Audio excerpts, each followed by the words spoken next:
તો દોસ્તો ઉત્તર ભારતમાં છેલ્લા કેટલાક દિવસોથી ગરમીનો પ્રકોપ યથાવત રહ્યો છે, પરંતુ હવે હવામાનમાં ફેરફારના સંકેતો જોવા મળી રહ્યા છે। ભારતીય હવામાન વિભાગ એટલે કે IMDએ 16 જૂન માટે અનેક રાજ્યોમાં વરસાદ, વાવાઝોડું અને વીજળી પડવાની શક્યતા છે તે વ્યક્ત કરી છે।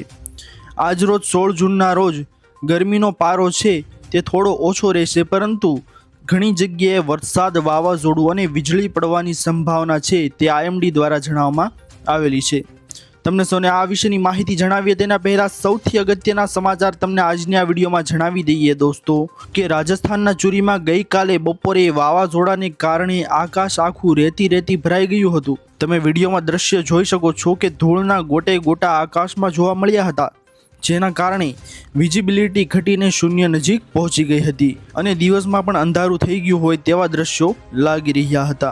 આ અચાનક રેતીના તોફાનને કારણે ટ્રાફિક સંપૂર્ણપણે ઠપ થઈ ગયો હતો। કાર ચાલકોએ દિવસે દરમિયાન પોતાની હેડલાઇટ ચાલુ કરવી પડી હતી અને જોરદાર વાવાઝોડાના કારણે બજારમાં અફરાતફરી મચી ગઈ હતી અને લોકો સલામત સ્થાને જવા માટે દોડતા જોવા મળ્યા હતા। હવામાન શાસ્ત્રીઓના મતે તાપમાનમાં અચાનક વધારો અને સ્થાનિક નીચા દબાણના વિસ્તારને કારણે આ પરિસ્થિતિ ઊભી થઈ છે। આ રેતીના તોફાન પછી શહેરમાં જોરદાર ઠંડો પવન છે તે પણ ફૂંકાયો હતો, જેનાથી તીવ્ર ગરમીથી પરેશાન લોકોને થોડી રાહત મળી છે, પરંતુ સામાન્ય જનજીવન છે તે અસ્તવ્યસ્ત થઈ ગયું હતું। હવામાનને ધ્યાનમાં રાખીને વહીવટી તંત્રે લોકોને બિનજરૂરી રીતે ઘરની બહાર ન નીકળવાની સલાહ પણ આપી હતી। જેથી કરીને સૌથી અગત્યના સમાચાર છે કે રાજસ્થાનમાં વાવાઝોડા જેવી પરિસ્થિતિ સર્જાઈ હતી। ત્યારબાદની મહત્વની માહિતી તમને આની અંદર જણાવી દઈએ દોસ્તો કે ઉત્તર ભારતમાં આજે વરસાદ, આંધીનું એલર્ટ। સોમવારે ઉત્તર ભારતના ઘણા વિસ્તારોમાં વાવાઝોડું અને હળવો વરસાદ નોંધાયો હતો, જેના કારણે લોકોને તાપમાનમાં થોડી રાહત મળી હતી। આજે પણ અનેક વિસ્તારોમાં આવી સ્થિતિ છે તે રહેવાની શક્યતા રહેલી છે। દિવસ દરમિયાન ગરમી અને ભેજનું પ્રમાણ વધારે રહેશે, જ્યારે સાંજના સમયે પવન સાથે વરસાદી ઝાપટા પડી શકે છે। હવામાન વિભાગે ઉત્તર પૂર્વ અને દક્ષિણ ભારતના કેટલાક વિસ્તારોમાં ભારે વરસાદનું એલર્ટ પણ જાહેર કર્યું છે અને સાથે સાથે ગુજરાતના લોકો જાણી લેજો, કારણ કે ગુજરાતનું હવામાન પણ બદલાશે। ગુજરાતના હવામાન અંગે વાત કરીએ તો આગામી 4 થી 5 દિવસ દરમિયાન રાજ્યમાં અનેક વિસ્તારોમાં હવામાનમાં ફેરફાર જોવા મળી શકે છે। અરબી સમુદ્રમાં સક્રિય બનેલી હવામાનની પ્રણાલીના કારણે ગુજરાતના દરિયાકાંઠા નજીકના વિસ્તારોમાં ચોમાસું આગળ વધવા માટે અનુકૂળ પરિસ્થિતિ સર્જાઈ રહી છે। રાજ્યના દરિયાકાંઠાના વિસ્તારોમાં પવનની ગતિ સામાન્ય રીતે 15 થી 20 નોટ્સ રહી શકે છે, જ્યારે કેટલાક વિસ્તારોમાં વધીને 25 નોટ સુધી પહોંચી શકે છે। આ દરમિયાન છૂટાછવાયા સ્થળોએ વરસાદ અથવા તો ગાજવીજ સાથે ઝાપટા પડવાની શક્યતા પણ રહેલી છે।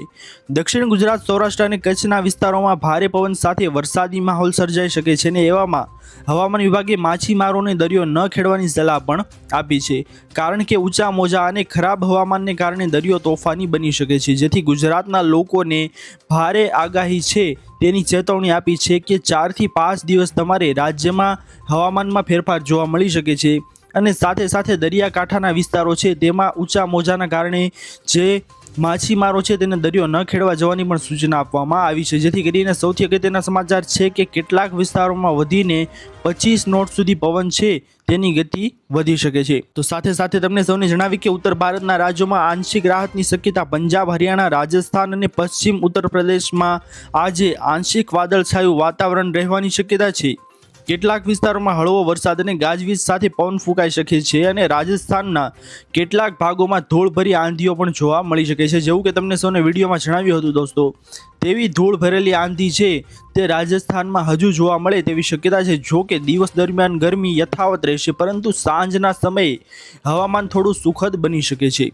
સાથે દોસ્તો મધ્ય ભારત અને મહારાષ્ટ્રમાં ગરમી ઉમસ યથાવત। મધ્યપ્રદેશ, છત્તીસગઢ અને મહારાષ્ટ્રમાં હાલ ચોમાસાની ગતિ ધીમી પડી છે, જેના કારણે આ વિસ્તારોમાં ગરમી અને ભેજનું પ્રમાણ વધશે। કેટલાક વિસ્તારોમાં છૂટાછવાયા વરસાદી ઝાપટા અને ગાજવીજ સાથે વરસાદની શક્યતા રહેલી છે, જ્યારે મહારાષ્ટ્રમાં વરસાદની અછતને કારણે ખેડૂતો ચિંતાતુર જોવા મળી રહ્યા છે। આગામી થોડા દિવસોમાં પણ હવામાનમાં મોટા ફેરફારની શક્યતા ઓછી છે, જેથી કરીને મધ્ય ભારત અને મહારાષ્ટ્રમાં ગરમી યથાવત રહેવાની શક્યતા વધારે રહેલી છે। તેને ચોમાસું છે તે મોડું આવી શકે તેમ છે। સાથે વાત કરીએ તો ઉત્તર પૂર્વ ભારતમાં વરસાદનું એલર્ટ છે તે જોવા મળશે। ઉત્તર પૂર્વીય રાજ્યોમાં ચોમાસું સંપૂર્ણપણે સક્રિય થઈ ગયું છે, જેમાં બિહાર, ઝારખંડ, પશ્ચિમ બંગાળ, સિક્કિમ, આસામ અને અરુણાચલ પ્રદેશમાં ભારેથી અતિ ભારે વરસાદની આગાહી કરવામાં આવી છે।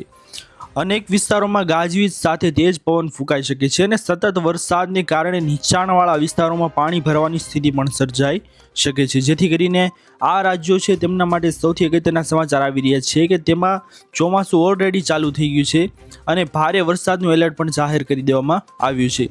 સાથે દક્ષિણ ભારતના તટીય વિસ્તારોમાં ચોમાસું છે તે જોરદાર રહેશે, જેમાં કેરળ, તમિલનાડુ, કર્ણાટક અને આંધ્રપ્રદેશના દરિયાકાંઠાના વિસ્તારોમાં ચોમાસું સંપૂર્ણ રીતે સક્રિય છે. આજે આ વિસ્તારોમાં ભારે વરસાદ, વીજના કડાકા અને તેજ પવનોની શક્યતા છે અને ખાસ કરીને કેરળ અને તમિલનાડુના કેટલાક જિલ્લાઓમાં અતિ ભારે વરસાદ છે તે પડી શકે છે. સ્થાનિક વહીવટી તંત્રને પણ સતર્ક રહેવાની સૂચના આપી દેવામાં આવી છે અને દિલ્હી NCRમાં વાદળછાયું વાતાવરણ અને વરસાદી ઝાપટા છે તે રહેશે. દિલ્હી NCRમાં આજે આંશિક વાદળછાયું વાતાવરણ રહેવાની શક્યતા છે. કેટલાક વિસ્તારોમાં હળવો વરસાદ અથવા તો બૂંદાબાંદી થઈ શકે છે. ગાજવીજ સાથે તેજ પવન ફૂંકાવાની પણ આગાહી કરવામાં આવી છે અને દિવસનું મહત્તમ તાપમાન આશરે 39 ડિગ્રી સેલ્સિયસ અને લઘુત્તમ તાપમાન 28 ડિગ્રી સેલ્સિયસ આસપાસ રહેવાની શક્યતા છે.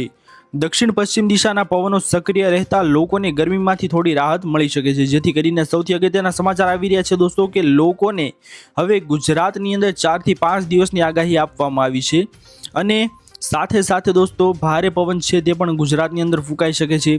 એવામાં દોસ્તો ક્યાં આગાહી કરવામાં આવી નથી, જો કે ઘણા એવા વિસ્તારો છે, મહારાષ્ટ્ર છે અને મધ્ય ભારતના વિસ્તારો છે તેમાં ચોમાસું છે તે થોડું લેટ આવશે, પરંતુ ઓલરેડી ચોમાસું છે તે બિહાર, ઝારખંડ, પશ્ચિમ બંગાળ, સિક્કિમ, આસામ, અરુણાચલ પ્રદેશમાં ભારેથી અતિ ભારે વરસાદની આગાહી હવે કરવામાં આવી છે અને તટીય વિસ્તારોમાં છે તે જોરદાર ચોમાસું રહેવાનું છે, જેમાં કેરળ, તમિલનાડુ, કર્ણાટક અને આંધ્રપ્રદેશના દરિયાકાંઠાના વિસ્તારોમાં ચોમાસું સંપૂર્ણ રીતે સક્રિય રહેશે.